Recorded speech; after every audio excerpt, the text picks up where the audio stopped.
സ്നേഹത്തിന് രൂപമുണ്ടോ? സ്നേഹത്തെ കാണാനും സ്പർശിക്കുവാനും കഴിയുമോ?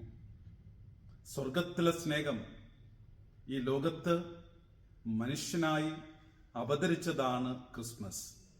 എങ്കിൽ സ്നേഹത്തിന്റെ രൂപം ദൈവത്തിന്റെ രൂപമാണ്. സ്നേഹത്തിന്റെ രൂപം മനുഷ്യന്റെ രൂപമാണ്. സ്വർഗത്തിലെ സ്നേഹം ഈ ലോകത്ത് അപ്പമായി മാറി.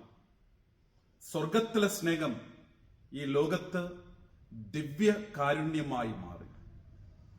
അപ്പോൾ സ്നേഹത്തിന്റെ രൂപം ദിവ്യകാരുണ്യ നാഥന്റെ രൂപമാണ്. സ്വർഗത്തിലെ പരിശുദ്ധാത്മാവ് സ്നേഹത്തിന്റെ ആത്മാവാണ്.